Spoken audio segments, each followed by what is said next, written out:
기도하고 수요 성경 강해 시작하도록 하겠습니다. 거룩하신 하나님 아버지, 오늘도 귀하고 복된 시간으로 우리를 또한 모아주시고 또 주의 말씀 앞에 또 주의 말씀을 들으러 또 이 시간 사모하게 하신 것 감사합니다. 오늘도 주의 음성 듣기를 원하며 주의 말씀으로 우리의 심령을 채우기를 원하며 또 그 말씀대로 살아가기를 원합니다.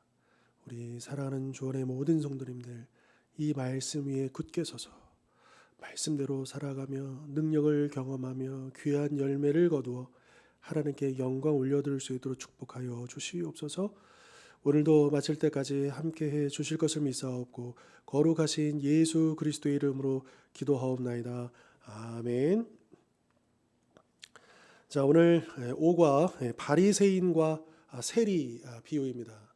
이 말씀도 우리가 잘 아는 말씀이죠. 이 바리새인과 세리가 이제 기도하는 그 모습을 이제 예수님께서 비교하시면서 이제 주시는 그 메시지가 있다라고 하는 것입니다. 서론 부분을 제가 한번 먼저 읽도록 하겠습니다. 이 과에서는 바리새인과 세리에 관한 예수님의 비유를 공부하며 스스로 의롭게 여기는 것의 위험과 긍휼히 여김 받아야 할 필요와 믿음으로 의롭게 된다는 것이 무엇인지 배우게 될 것입니다.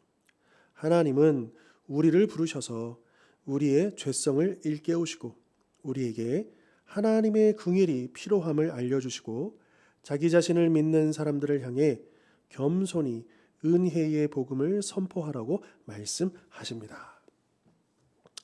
자, 특별히 이제 우리가 이 바리새인과 세리의 비유를 통해서 이제 후반부에도 우리가 그 부분 이제 강조를 하겠지만 이 비유에 있어서 되게 중요한 요소는 뭐냐면 이신칭의라는 개념입니다. 그러니까 믿음으로 의롭게 된다, 믿음으로 구원받는다라고 하는 것, 이 메시지가 이 비유에 담겨져 있다라고 하는 거죠. 자, 이신 믿음으로 말미암아 칭의 의롭다라고 부른다라고 하는 이 이신 칭의할 때 이 칭의를 이제 이 교재에는 이렇게 기록을 해 놓았습니다. 제가 한번 읽어드리면 칭의란 죄인을 의로운 자로 인정하는 선포를 말합니다. 그러니까 이게 법적인 이제 어떤 효력을 얘기하는 거죠. 그러니까 정말 의인이어서 의인이 되는 게 아니라 의인이라고 칭해주는 의인의 자격을 준다라고 하는 것입니다. 물론 그냥 되는 게 아니죠. 그 근거는 뭐냐 하면 바로 예수님이 그 율법에 끝까지 순종하여 그 모든 죄값을 우리 대신 짊어지시고 그 십자가의 구속의 은혜라고 하는 그 근거 위에서 그 근거를 가지고, 그러니까 하나님께서도 우리에게 우리의 죄를 사해주는 면제해주는 그 판결을 내리실 때 근거가 필요하지 않습니까? 바로 그 근거가 이제 예수님의 구속의 은혜인 것이죠. 십자가의 은혜인 것이죠. 그래서 예수님의 그 은혜의 근거에서 우리를 칭의해 주신다라고 하는 겁니다. 이러한 선포는 인간의 행위나 노력의 결과가 아니라 그리스도를 믿는 믿음을 통해 일어납니다. 자, 그 근거는 예수님의 십자가의 은혜인데 그렇다고 한다면 이것이 정말 나의 것이 되기 위해서는 그러면 우리가 이 의로움을 얻기 위해서 우리가 노력해서 얻을 수 있는 것이냐, 어떤 우리가 공로를 세워서 얻을 수 있는 것이냐, 그렇지 않다.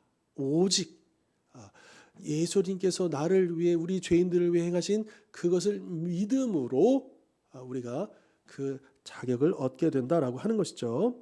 우리는 칭의를 통해 하나님 앞에 바로 서게 되며 이전에 멀어지고 적대적이었던 관계에서 벗어나 하나님의 권속으로 들어가게 됩니다. 그러니까 의로워졌다라고 하는 것은 이제 곧 구원을 의미하면서 또 하나는 하나님과 우리 사이의 관계를 바로 세우는 일이다.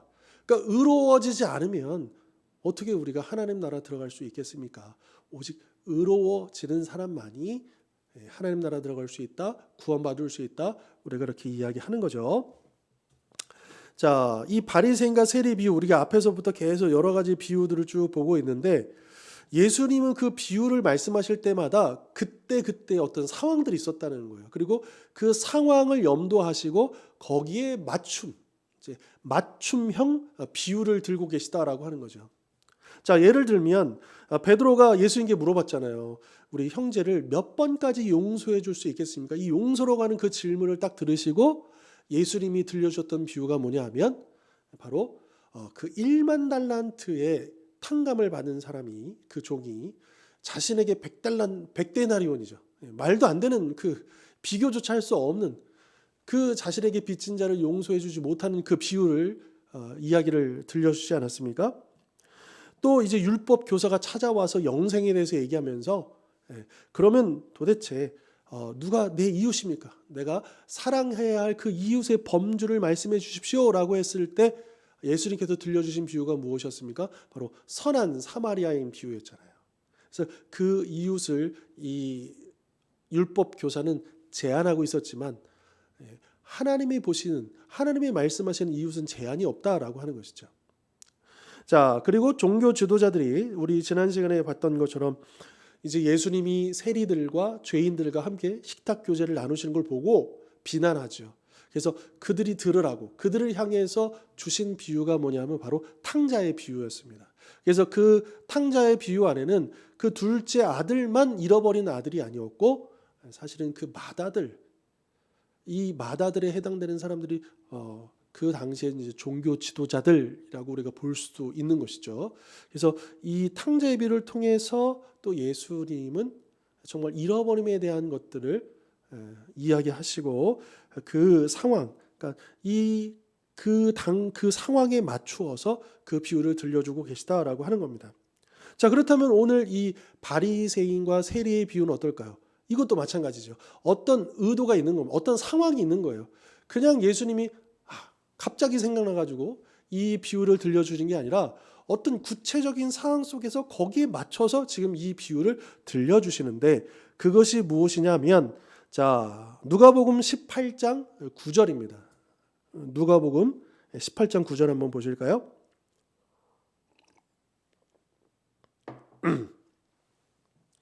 자, 9절은 이렇게 말씀하시죠. 제가 봉독하겠습니다. 또 자기를 의롭다고 믿고 다른 사람을 멸시하는 자들에게 이 비유로 말씀하시되. 그러니까 지금 이 바리새인과 세리의 이 비유는 누구를 지금 향하고 있냐면 자기를 의롭다, 나는 의로운 사람이야. 여기서 믿다라고 하는 것은 굉장히 자신만만한 어떤 그런 이제 뉘앙스를 풍기거든요. 그러니까 자기 스스로, 그러니까 내가 무언가 하나님 앞에서 한 게 있다 이거죠. 내가 뭐 착한 일이든 어떤 종교적인 열심이든 수고 헌신이든 무언가 내가 하나님 앞에 그래도 어깨에 좀 힘이 들어가는 좀 뿌듯한 뭔가가 있는, 그것을 아주 자랑스러워하는, 내세우고 싶어하는 그런 사람. 그런데 그 사람은요 또 동시에 어떤 사람이냐? 자기 자신을 의롭다고 여길 뿐만 아니라 동시에 다른 사람을 멸시하는 자다. 그런데 이 자기를 이제 뿌듯하게, 이게 좋게 말해서 뿌듯함이지 실상은 하나님이 보실 때 이건 뭡니까? 교만이죠. 그러니까 영적인 그 교만은요, 이게 한 세트가 되는데 무엇이냐? 다른 사람을 무시하는, 멸시하는. 그러니까 이 교만과 멸시가 한 세트로 묶여서 가는 겁니다. 그리고 이 둘의 관계는, 교만과 멸시는 서로 계속 악순환으로 이어지는 거예요. 다시 말해서 이제 스스로 의롭게 여기는 사람은, 자기에게 무언가 그 의로움이 있다라고 자부하는 이 사람은 다른 사람을 멸시하기가 쉽고요. 또 다른 사람을 멸시하게 되면 그만큼 내가 무언가는 저 사람보다는 내가 낫지 않느냐라고 하는 더 교만을 부추기게 된다는 거죠. 그래서 교만은 멸시를, 멸시는 교만을 서로 강화해 주는, 그래서 선순환이 아니라 악순환이 계속된다라고 하는 것입니다. 자, 여기에는 한 가지 함정이 있습니다. 그러니까 이 사람이 자기를 스스로가 의롭다라고 여기는 근거가 무엇일까? 이제 나중에도 나오겠지만 이 바리새인들이 드는 근거들은 바로 뭡니까? 그 율법을 지켰다라고 하는 어떤 그런 이제 자부심인 거죠. 그러니까 자기가 하나님 앞에서, 그러니까 의롭다라고 하는, 그러니까 내가 이것을 지키고 저것을 또 아주 잘 소중하게 또 열심히 그냥 대충 하지 않고 아주 세세하게 열심히 율법을 지킨 것 하나님 보실 때 칭찬받인지 이런 생각이 들었다는 거예요. 그래서 여기 함정은 뭐냐면 그 생각의 허점은 하나님의 기준을요 아주 낮춰 보고 있다라는 거예요. 그러니까 마치 우리 인간이 무언가를 잘 하면 열심히 하면 이 하나님의 그 기준에 부합할 수 있다 혹은 거기에 통과할 수 있다라고 하는 착각에 빠져 있는 것이죠. 내 힘으로 내 노력으로 나의 수고와 헌신으로 하나님을 기쁘시게 할 수 있다라고 하는 이 생각, 즉 자기 자신을 스스로 의롭다라고 여기는 이 생각은 하나님의 기준을 낮춰버리는, 하나님의 기준을 폄하하는 일이 될 수 있다라고 하는 거죠. 그리고 인간의 죄가 얼마나 무겁고 얼마나 심각한가? 그 죄로 인해서 하나님과 인간은 영원한 아무도 건널 수 없는 그 단절이 생기지 않았습니까? 그런데 그 죄를 가볍게 여기는 착각에 빠질 수가 있다라고 하는 거죠. 특별히 스스로를 의롭게 여기는 사람들, 자기는 무언가 그래도 남보다는 낫다라고 생각하는 사람들은 당연히 어떻게 했습니까? 다른 사람들을 멸시하기가 쉬운 것이죠. 그러니까 오늘 이 바리새인과 세리의 비유를 듣게 된 그 사람들의 그 마음 속에는 늘 이렇게 주변 사람들을 위에서 아래로 내려다보는 어떤 그런 사람들이었다라고 하는 거죠. 그래서 아주 심각한 잘못된 믿음에 근거한 것이었고요. 그리고 이들이 자기 자신을 의롭다고 여길 수 있었던 것은 자기 자신을 몰라도 너무 몰랐기 때문이다. 자기가 얼마나 죄인인가, 얼마나 심각한 사람이었는가, 도대체 벌레보다 못한 그 죄악 중에 죄악으로 점철된, 그래서 영원한 죽음에 빠질 수밖에 없는, 아니 이미 영적으로 죽어 있다라고 하는 것을 깨닫지 못한 사람에 불과하다라고 하는 것이죠. 자, 일단 이런 착각에 빠지면요, 내가 무언가 그래도 하나님을 위해서 내가 그래도 이만큼은 했어, 내가 저 사람보다는 그래도 내가 좀 더 나아라고 하는 이 생각들이 자리를 잡게 되면 이제 이 영적인 교만, 영적인 우월감, 그리고 다른 사람들을 위해서 내려다보는 어떤 이런 습관이 생기기가 쉽다라고 하는 겁니다. 그러니까 스스로를 의롭다 여기면 이제 자기도 모르게 독선에 빠진다고 해야 될까요? 그러니까 자기가 자기의 어떤 그 기준이 되어버려요. 하나님의 기준으로 자기 자신을 포함해서 이 세상을 바라보는 게 아니라 나의 기준으로 세상과 사람들을 보기 시작하는 거죠. 그러니까 하나님의 기준으로 본다면 다른 사람들은 물론이거니와 나도 마찬가지 아니겠습니까? 그런데 나의 기준으로 보니까 나는 거기에 빠져버리는 거죠.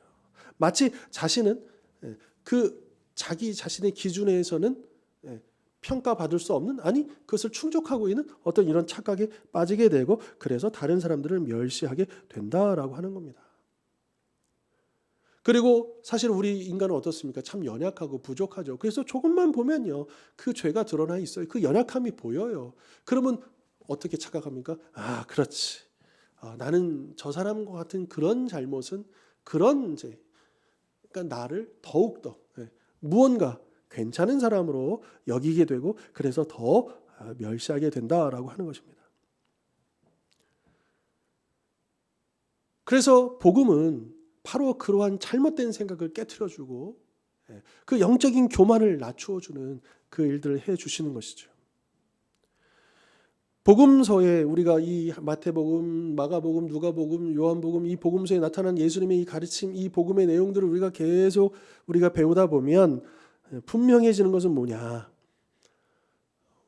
우리 인간은 절대로 우리 스스로 의로워질 수가 없다라고 하는 거죠. 오직 하나님만이 우리를 의롭다 불러주실 수 있고, 우리를 구원하실 수 있고, 그리고 우리가 의로워질 수 있는 유일한 방법은 바로 우리의 의의가 아니라 예수 그리스도의 의를 덧입는 것이다. 그러니까 우리가 어떤 인간의 노력과 그 자격을 공로를 갖추어서 우리 인간의 의에 이르게 하는 그것은 헛될 뿐이고, 하나님의 의에 이르기 위해서는 예수 그리스도께서 세우신 십자가의 의, 그것을 우리가 믿음으로 받아들이고 그 의로 덧입을 때에 우리가 하나님의 그 나라에 들어갈 수 있다라고 하는 것을 우리는 기억해야 한다는 것이죠. 우리가 잊지 말아야 될 것, 우리는 이미 구원받았고 이미 용서받았고, 그래서 우리가 자꾸만 까먹는 것 같아요. 우리가 얼마나 하나님의 궁일이 필요했는가, 우리가 그만큼 심각한 죄인이었다는 것을 잊어버리고 아직 그 죄의 문제에서 벗어나지 못하고 하나님의 그 궁일이 필요해 보이는 그 사람들을 바라보다 그냥 이제 이런 나도 모르게 그런 시선이 생길 수 있다라고 하는 거죠. 아마 지난번 제가 설교 시간에 이런 말씀 드린 적이 있습니다. 우리는 이미 용서받은 죄인이라고 한다면, 아직 예수를 믿지 않은 사람들은 아직 용서받지 못하고 회개하지 않은 죄인, 우리는 사실은 하나님 보실 때 똑같은 죄인이라는 거예요. 우리를 성도라 부르고 의인이라고 부르고 우리가 착각하면 안 된다는 거예요. 그래요, 우리의 신분은 그래요. 하나님이 우리에게 그렇게 약속해 주셨고 믿음으로 우리에게 구원을 선물로 주신 것 맞습니다. 우리가 의인이에요. 그래서 우리가 늘 구원받았음에도 불구하고 늘 죄책감에 시달리거나 나의 구원을 의심하거나 이러면 안 되죠. 그러나 또 반대로 그렇다고 해서 이제 나는 구원받았고 이제 나는 의로워졌고 나는 이제 저 사람보다는 이제 이것은 또 다른 극단의 잘못된 신앙의 모습이다라고 하는 것입니다. 그러니까 자신을 의롭게 여기면 우리가 더 스스로 경계해야 되는 게 뭐냐 하면, 특별히 우리가 예수 믿지 않은 사람들, 구원받지 않은 사람들을 우리가 좀 나도 모르게, 뭐 우리가 그들을 막 직접적으로 비난하고 뭐 이런 일은 많지 않겠지만 나도 모르게 영적으로 나는 그들보다 더 나은 삶을 살고 있어라고 하는 생각이 자리 잡을 수 있다. 근데 그 생각이 무서운 게 우리가 나도 모르게요, 예수를 믿지 않은 사람들을 얕잡아 보거나 무시하거나 멸시할 수 있다라고 하는 것입니다. 그것을 우리는 주의해야 한다는 것이죠. 자, 그다음 그러면 이제 본격적으로 이 이야기에 들어가면 이제 두 사람의 기도를 보여줘요. 그러면 첫 번째 사람의 기도를 한번 보겠습니다. 누가복음 18장 10절로 12절의 말씀입니다. 이제 성전에서 이제 기도하는 두 사람의 모습을 예수님이 설명해 주시는데요. 먼저 이제 바리새인의 기도부터 우리가 보겠습니다. 10절입니다. 두 사람이 기도하러 성전에 올라가니 하나는 바리새인이요 하나는 세리라. 바리새인은 서서 따로 기도하여 이르되, 하나님이여, 나는 다른 사람들 곧 토색, 불의, 간음을 하는 자들과 같이 아니하고 이 세리와도 같이 아니함을 감사하나이다.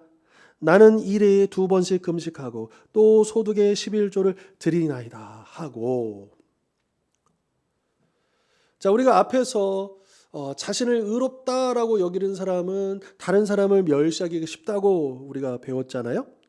자, 그런데 이 방금 읽었던 말씀 속에서 우리는 또 하나 발견하는 게 뭐냐 하면, 그 자기의 그 의가 어떤 식으로 드러나느냐, 이것을 우리에게 보여주고 있다라고 하는 거예요. 자, 일단 바리새인의 그 기도를 다시 한번 우리가 보십시다. 여기에 보면 바리새인이요, 먼저 감사하는 기도를 하고 있어요.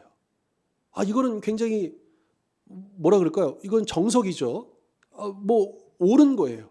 그러니까 하나님 앞에 기도할 때 당연히 감사하는 기도를 올려드리는 것이죠. 그리고 이 자기가 이렇게 하지 않고 이렇게 지키고, 그러니까 자기가 율법대로 살아갈 수 있음이 자기 덕분이라고 말하지도 않았어요. 하나님 감사합니다. 내가 이 죄인들처럼 살지도 않고, 그리고 내가 율법을 잘 지켜서 금식도 하고 11조도 잘 지키고 이렇게 할 수 있었던 것이 다 내 덕분입니다. 이런 식으로 하지는 않았어요. 자기는 이렇게 하면서 하나님 감사합니다 이렇게 하고 있죠. 그러면 무엇이 문제인가?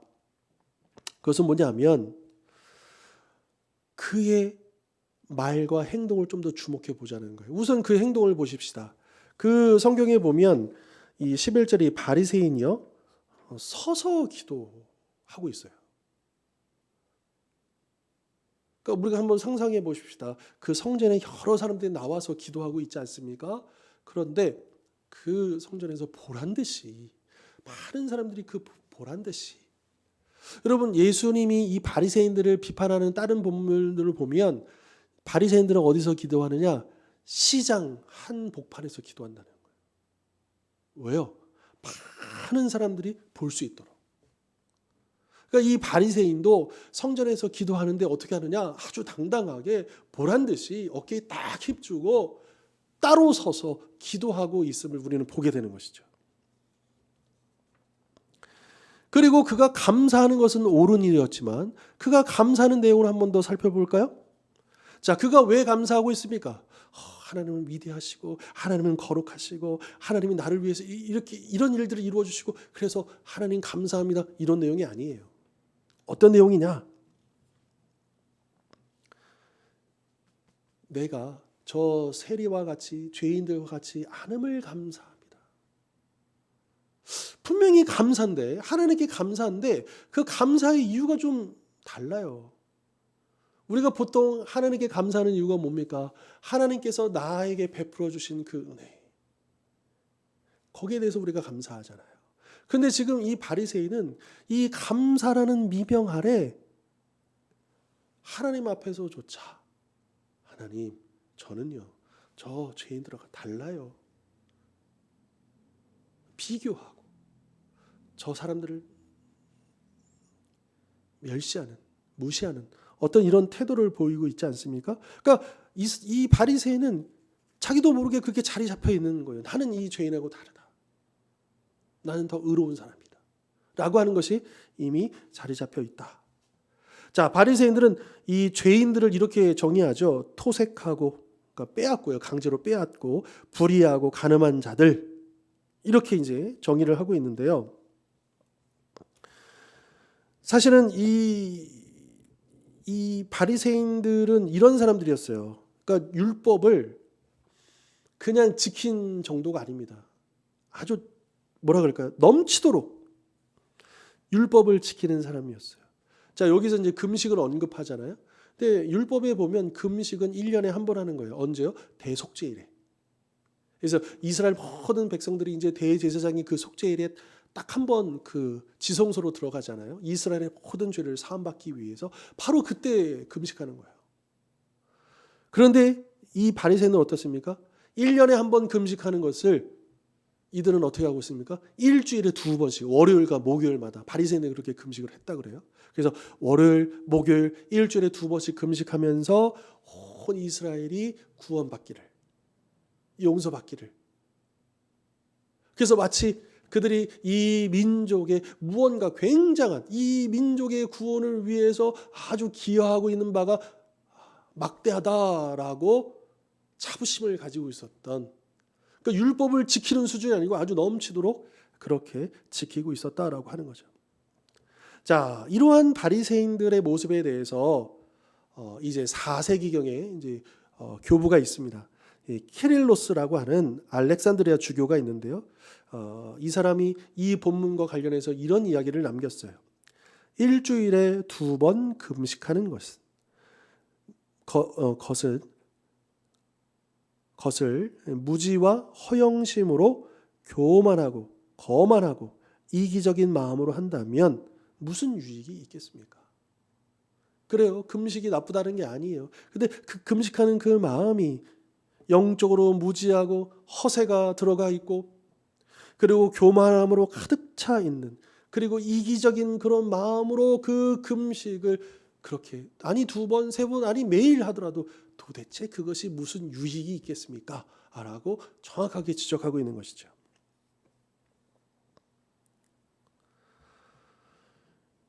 그러니까 이 바리새인은 이 세리와 이 죄인들과 같지 않다. 그러니까 그들은요 아주 정확하게 그들이 죄인이라는 것을 보고 있어요. 아주 잘 알고 있어요. 그러나 그들은 무엇을 모르느냐? 자기 자신은 모르죠. 자기 자신도 그 죄인들과 별 차이 없는 존재라는 것을 깨닫지 못하고 있습니다. 그는 기도하면서 정말 하나님 앞에 나아가는 그런 기도가 아니고 그 기도를 통해서 또 다른 사람들을 얕잡아보고 다른 사람들을 비교하고 멸시하는 그것으로 채우고 있다. 이것이 기도입니까? 아니죠. 그리고 그 기도에 보면 나가 들어가요. 나.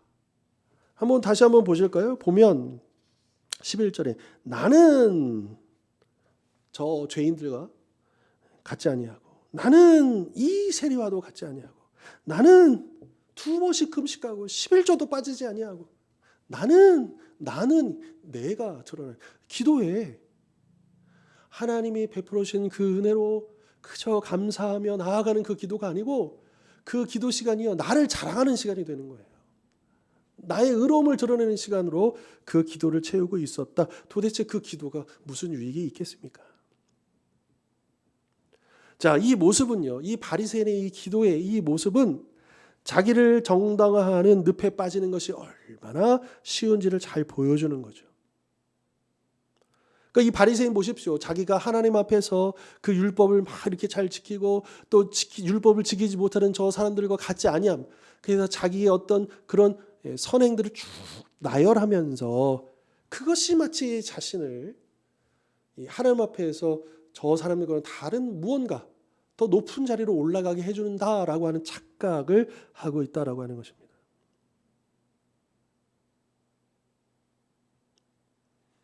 그러니까 자기가 의롭다라고 하는 것을 자기 스스로 막 드러내려고 하는 거, 설명하려고 하는 거예요.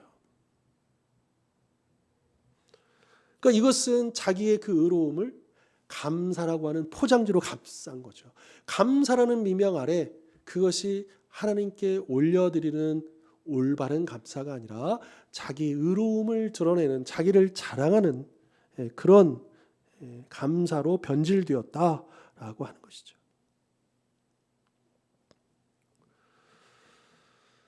여러분 이런 사람들은 이제 보통 우리가 그러잖아요. 자기 자신에 대해서는 굉장히 너그럽고 남에 대해서는 굉장히 엄격한 잣대가 틀려요.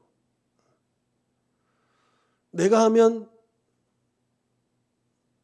그러니까 남이 하면 불륜이고 내가 하면 로맨스고 이제 이런 식의 삐뚤어진 잘못된 시선을 갖기가 쉽다라고 하는 것이죠.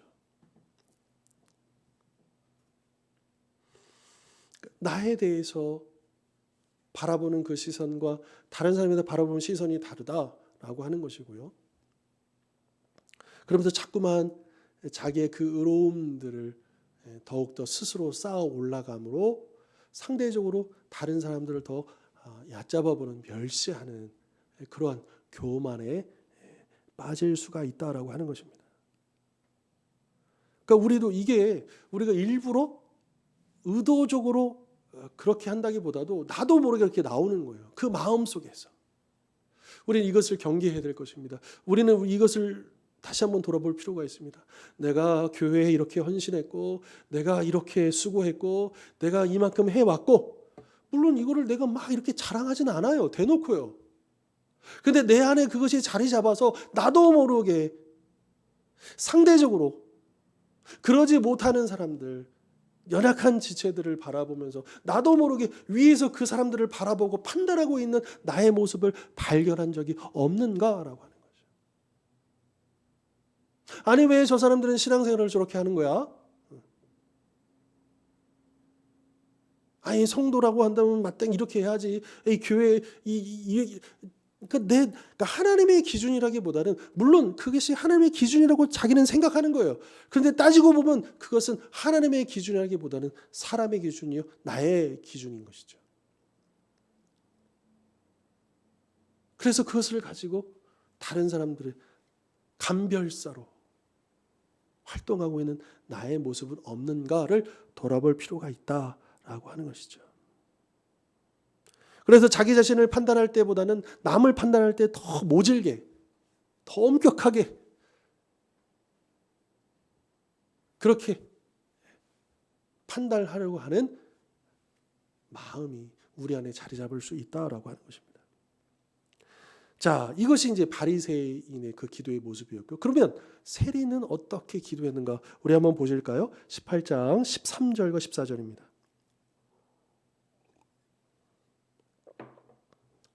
13절과 14절 제가 읽겠습니다. 세리는 멀리 서서 감히 눈을 들어 하늘을 쳐다보지도 못하고 다만 가슴을 치며 이르되 하나님이여 불쌍히 여기소서 나는 죄인으로소이다 하였느니라. 내가 너희에게 이르노니 이에 저 바리새인이 아니고 이 사람이 이 세리가 의롭다 하심을 받고 그의 집으로 내려갔느니라. 무릇 자기를 높이는 자는 낮아지고 자기를 낮추는 자는 높아지리라 하시니라. 아멘. 자, 여기도 보면 나는이 들어갔어요. 세리의 기도에도. 근데 좀 달라요, 분위기가. 나는 죄인이다. 바리새인은 뭐라고 했어요? 나는 죄인이 아닙니다. 그게 감사합니다. 나는 저 죄인들과 다르니 감사합니다. 이게 자기 자랑인지 진짜 감사인지 헷갈리죠? 그런데 세리는요, 정말 자기를 죄인으로 고백하고 하나님의 긍휼하심을 간절히 바라는 그런 겸손의 기도의 모습을 우리가 볼 수 있는 것이죠. 자, 바리새인과 세리를 이렇게 비교해 보면 아까 바리새인은 어때요? 사람들이 보란 듯이 딱 서가지고 그렇게 기도하잖아요. 근데 세리는 어때요? 서서 기도하긴 하지만 어딘가 멀찌감치 사람들이 보지 않는 곳에. 그러니까 이 바리새인은 사람들의 관심의 대상이지만 이 세리는 사람들의 눈에 띄면 조롱의 대상이지요. 어딘가 숨어서 기도할 수밖에 없는 그런 모습입니다. 이 바리새인은 기도하면서 주변 사람들을 둘러보고 판단하고 평가하고 그러면서 상대적으로 자기를 높이는 그런 모습을 보여줬다면 이 세리는요, 감히 하늘을 향해 눈도 들지 못했다라고 합니다. 하늘을 향해 눈도 들지 못했다면 사람들은 오죽했겠습니까? 사람들의 시선은 오죽했겠습니까? 그러니까 그가 한없이 그렇게 그 잘못을 돌아보면서 겸손하게 기도하고 있는 모습을 우리에게 보여주고 있는 것이죠. 그리고 이 바리새인은 하나님 앞에서 자신에 관해서 기도하고 있지 않습니까?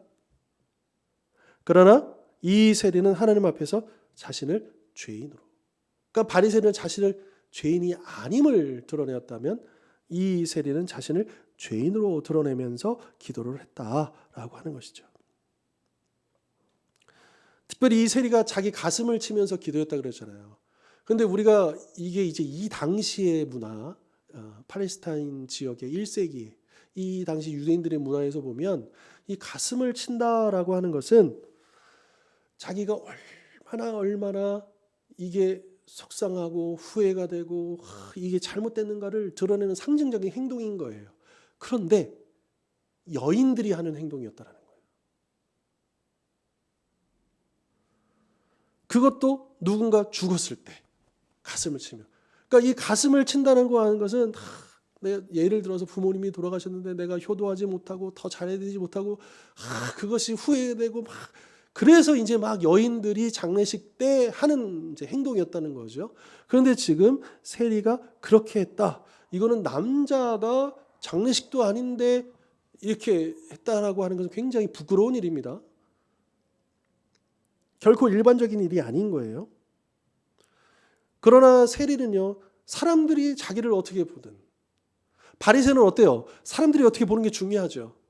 그런데 세리는 사람들이 어떻게 보는 게 중요한 게 아니고 하나님이 자기를 보는 그 부분에 대해서 가슴을 치고 있는 것이죠. 그는 자신이 얼마나 의롭게 보여줄 수 있는가 전혀 신경 쓰지 않습니다. 오로지 자기가 얼마나 큰 죄인인가 그것만을 걱정하는 이 세리의 모습을 우리가 볼 수 있다라고 하는 거죠. 이 세리의 기도야말로 하나님의 심판을 면제해달라는 진정한 회개의 기도라 할 수 있는 것이죠.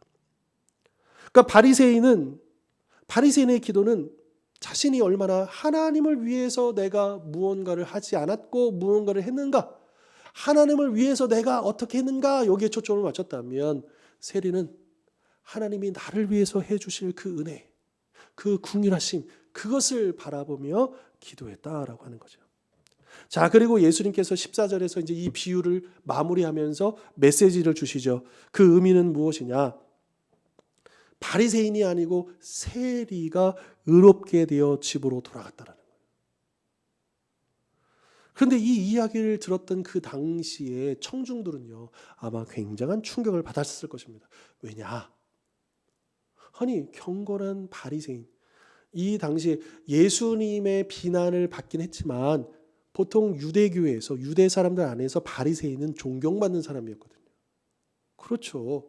그 누구보다도 하나님 말씀대로 살려고 정말 노력했고, 금식도 그렇게 열심히 하고, 또 여러 가지 모든 면에서 이 사람들, 그러니까 자기는 못하는데 저 사람들 그렇게 하고 있는 걸 모습 보면서 이것이 시기의 모습이 아니고, 아, 저 사람들처럼 내가 살아야 되는데, 그러면서 그들을 존경을 표한 사람들이었어요.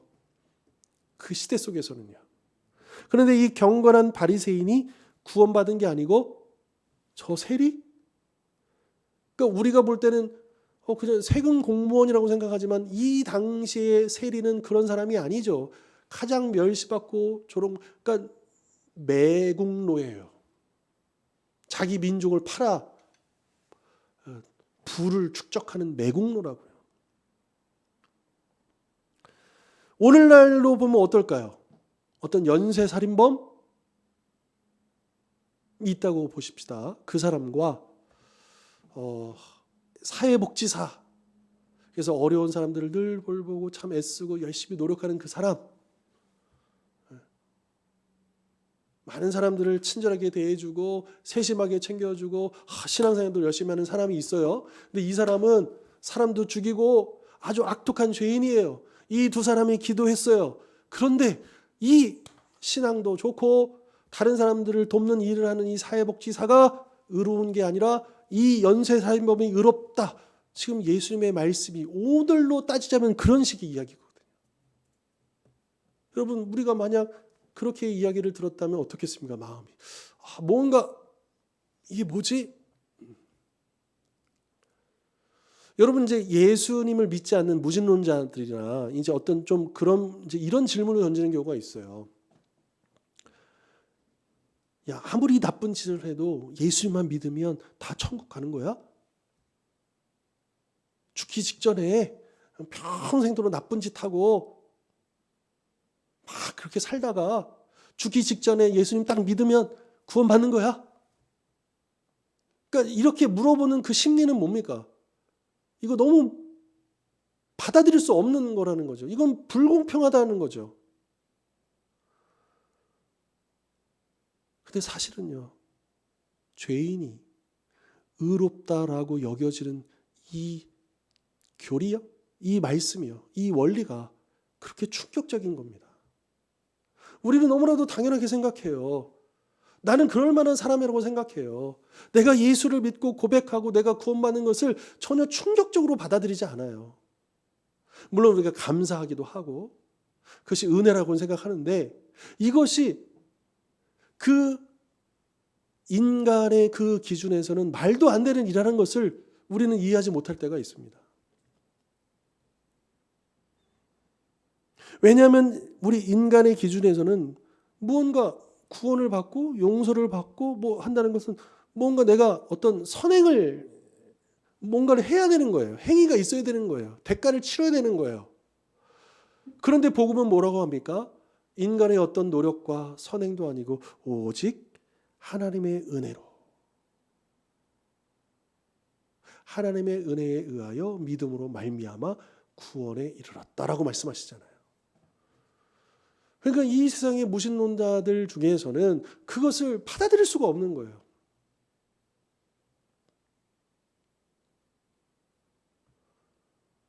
사실은 우리는 그런 충격적인 논리, 그것으로 우리가 구원받았음을 기억할 필요가 있습니다. 우리는 자꾸, 물론 이건 극단적인 거였지만 아까 이 사회복지사, 아주 선한 사회복지사하고 이 악한 연쇄살인범을 비교했지만 우리는 어때요? 나는 그래도 연쇄살인범은 아니야. 나는 이렇게 악한 사람 아니야 라고 하는 게 있잖아요. 그러나 하나님 보실 때 우리는 그렇게 악한 자였음을 우리는 잊지 말아야 됩니다. 영원한 죽음의 판결을 받은 하나님과 원수된 자요, 하나님 앞에서 그 심판을 피할 수 없는 자요, 악한 자였음을 잊지 말아야 됩니다. 우리가 다른 사람보다 좀 더 무언가 의롭고 나아서 특별해서 지금 우리가 예수를 믿고 구원받았느냐? 결코 그렇지 않습니다.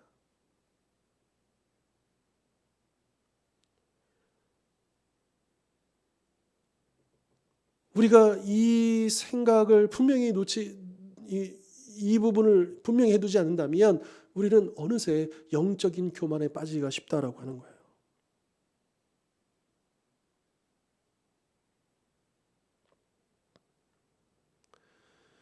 그러니까 여기서 예수님은 분명히 얘기하시는 거예요. 그러니까 아까 서두에 얘기했던 이신칭의. 그러니까 이게 사도 바울의 논리가 아니고 사도 바울이 예수님의 말씀을 연구하다가 깨달은 거예요.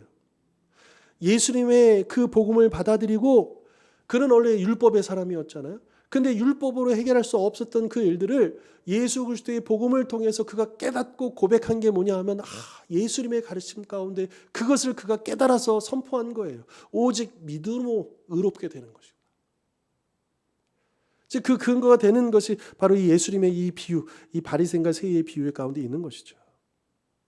이거는 단순히 자기를 높이는 자는 낮아지고 자기를 낮춘 자는 높아지리라, 교만과 겸손의 그런 도덕적인 이야기가 아니에요.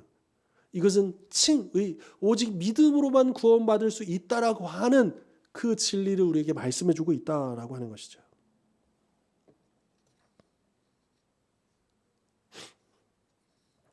바리새인들은 이 하나님의 은혜를 거부한 거예요. 우리는 그런 식으로 구원받는다는 것을 이해할 수도 없고 받아들일 수 없습니다. 우리는 열심히 율법을 지키고 그 가운데 그 근거를 통해서 내가 하나님 나라에 들어갈 때 뭔가 근거가 있어야 되잖아요. 그것을 받아들일 수가 없는 거예요. 그러나 역설적이게도 정말 한없이 죄인 취급받고 정말 죄인처럼 살았던 사람들에게는 그럴 수가 없잖아요. 뭔가를 이렇게 율법을 지켜서 구원받는 길이 없는 사람들이죠. 오히려 그런 사람들은 오직 예수 그리스도를 믿고 구원받을 수 있다라고 하는 것이 복음이 되는 것이죠.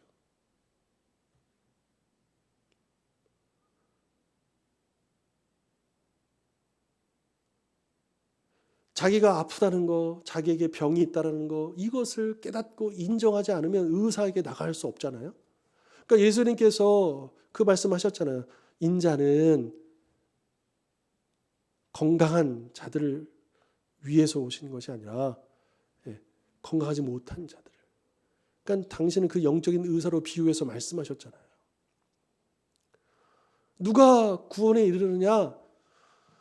자기를 의롭다 하고 건강하게 생각하는 바리새인과 같은 사람들이 아니라 이 세리처럼 자기의 죄를 깨닫고 인정하고 오직 하나님의 그 긍휼을 하심만을 바라는 자, 그가 구원에 이룰 수 있다라고 하는 것이죠. 오직 그분만을 의지하는. 같은 맥락에서 어린 아이와 같이 아니하면 하나님 나라에 이룰 수 없다고 하는 그 어린 아이의 특징은, 이 어린 아이는 전적으로 그 부모의 의존적인, 부모 없이는 살 수 없는 그런 존재이잖아요. 우리가 그런 존재임을 깨닫고 인정하고 그렇게 어린 아이와 같이 하나님만 의지해서 우리가 천국에 가는 것이다, 구원에 이르는 것이다 라고 하는 것이죠. 자, 결론 부분 제가 한번 읽어보겠습니다. 바리새인과 세리 비유는 교만과 겸손, 행위로 말미암는 의와 믿음으로 말미암는 의를 대조를 하고 있습니다. 그러니까 행위로 말미암는 의는 이제 바리새인의 경우고요. 믿음으로 말미암는 의는 이제 세리와 같은 죄인들의 경우이겠죠. 실학자 데럴 보크는 이렇게 말합니다. 교만은 장점을 부각하고 겸손은 긍휼에 호소합니다.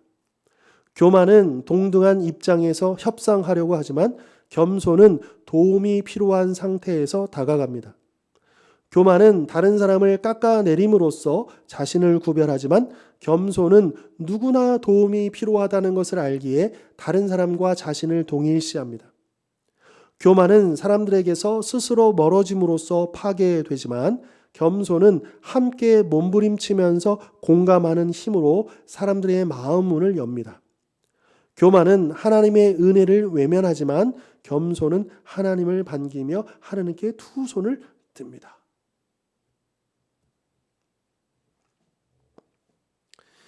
자기 의에서는 악취가 나지만 회개와 겸손에서는 향기가 납니다. 모쪼록 바리새인에게 분개하고 세리를 기꺼이 맞아들이는 우리가 되기를 바랍니다. 자기 의, 뭔가 의로워 보이는 것은 악취가 난다는 거예요. 오직 회개와 겸손 가운데 하나님을 의지하는 그곳에서 은혜의 향기가 나타난다라고 하는 것이죠. 예수님이 우리를 대신해 죽으심으로써 우리가 받아야 할 하나님의 진노를 거두어가셨습니다. 하나님이 그냥 우리를 칭의하신 게 아니라 예수님께서 우리 대신 그 모든 것을 다 뒤집어 쓰시고, 그래서 그것을 근거로 하나님 우리를 칭의하신 것이죠. 그리스도께서 우리를 대신해 하나님의 진노를 거두어 가셨기 때문에 우리도 세리처럼 하나님께 진노를 거두시고 긍휼을 베풀어 달라 기도할 수 있는 겁니다. 구할 수 있는 겁니다. 그래서 그 믿음으로 우리가 구원에 이를 수 있다라고 하는 것이죠. 자, 하나님은 우리에게 다른 사람들을 낮춰보지 말고 모든 죄인들을 구원하시는 하나님을 보라고 얘기하십니다. 우리는 자꾸만 하나님을 보지 아니하고 사람들을 보면서 나를 상대적으로 더 괜찮은 사람, 좀 더 나은 사람으로 착각하기가 쉽다라고 하는 거죠. 우리는 오직 하나님을 바라보아야 한다라고 하는 거죠. 그래야 우리가 영적 교만에 빠지지 아니하고 우리가 겸손하 또 하나님의 그 은혜를 더욱더 감사하고 나와 같은 죄인을 구원하여 주신 그 은혜, 그리고 아직도 내가 그렇게 아파했고 힘들어했고 또 고통스러웠던 그 시간들을 보내고 있는 아직 구원받지 못한 사람들의 그 마음을 우리가 헤아리며 그들에게 다가갈 수 있는 것 아니겠습니까? 자, 오늘 본문은요, 자신을 의롭게 여기면 영적 교만에 빠질 수가 있고 그래서 다른 사람들을 멸시하기가 쉽다. 이것을 우리가 경계해야 된다라고 하는 말씀 배웠고요. 그리고 나도 모르게 자기의 의로움을 감사라고 포장을 해가지고 그래서 하나님 앞에 마치 내가 무언가 그래서 저 사람과 달리 이제 이런 식의 착각에 빠질 수가 있다는 것도 우리가 살펴봤고요. 그리고 이 세리와 같이 나는 죄인입니다. 또 하나님의 자비와 긍휼을 구하는 이 겸손한 기도야말로 하나님의 은혜를 받은 자의 모습이다. 여러분, 우리가 세리처럼 살라는 게 아니라요. 세리와 같이 구원받은 자로서의 그 은혜를 드러내는 신앙생활을 하자라고 하는 거죠. 여러분, 그렇게 구원받은 세리가 어떻게 했겠습니까? 삭개오 보십시오. 재산의 절반을 팔아서 가난한 자에게 나누어 주고 자기가 불법적으로 빼앗은 돈이 있다면 4배나 갚겠다라고 얘기하지 않습니까? 그러니까 이게 구원받은 사람들의 모습인 거죠. 그들의 삶이 변화될 거예요. 그러나 바리새인들은 어떨까요? 이미 자기는 구원받았기에 변화될 삶이 필요 없어요. 이대로 잘 유지하고 잘 지켜서 나는 이미 천국은 따놓은 당상이니까. 그러면서 자꾸만 저 사람들은 구원받았네 안 받았네 나는 저 사람과 다르네 이런 식의 모습은 우리와는 상관이 없어야 되겠죠. 자, 우리는 다시 한 번 더 이 영적 교만의 위험성을 깨닫고 우리가 얼마나 심각한 죄인이었는가, 세리와 다를 바 없었던 죄인과 다를 바 없었던 사람인 것을 기억하면서 정말 날마다 그 긍휼을 의지하고 또 그렇게 내가 은혜 받은 자로서 겸손히 하나님만 높여드리고 또 사람들을 품고 사람들을 위해서 섬기고 사랑하며 살아가는 우리 모든 성도님들 되실 수 있기를 주님 이름으로 축원합니다. 기도하겠습니다. 하나님 아버지, 우리가 오늘 말씀을 들으면서 우리가 나도 모르게 바리새인과 같은 기도를 하고 있지 않았는가, 바리새인과 같은 신앙생활을 하고 있지 않았는가를 돌아봅니다. 주님, 지금 우리의 모습은 하나님 앞에 구원받았고 천국을 소망하고 있기에 자꾸만 우리가 어떤 사람이었는가를 까먹습니다.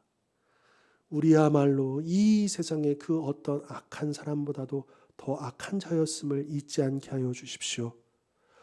오직 하나님의 은혜가 없이는 결코 구원받을 수 없었던 사람인 것을 기억하게 해 주십시오. 그렇게 늘 겸손히 우리 스스로를 낮추며 하나님만을 바라보게 하시고 하나님의 그 마음으로 아직 이 구원의 축복을 누리지 못한 그 영혼들, 이 세상을 바라보며 겸손히 나아가는 저희들이 되게 하여 주시옵소서. 혹여라도 우리 마음 한켠에 영적인 교만이 자리 잡게 하지 않게 해주십시오. 나의 기존과 잣대로 사람들을 정죄하고 판단하지 않게 해주십시오. 주님, 다만 주님 앞에 가슴을 치며 나는 죄인입니다 고백하고 겸손히 주님만을 붙들고 나아가는, 그리고 사랑하고 섬기며 살아가는 우리 모든 성도님들 될 수 있도록 축복하여 주시옵소서. 예수 그리스도의 이름으로 기도하옵나이다. 아멘. 예, 오늘도 함께 해주셔서 감사하고요. 우리 다음 시간에 이제 이 비유와 이제 이번 챕터가 이제 비유와 기적이잖아요. 이제 마지막 비유입니다. 악한 농부의 비유에 대해서 우리 또 다음 시간 이어서 함께 나누도록 하겠습니다. 오늘도 함께 해주셔서 감사합니다.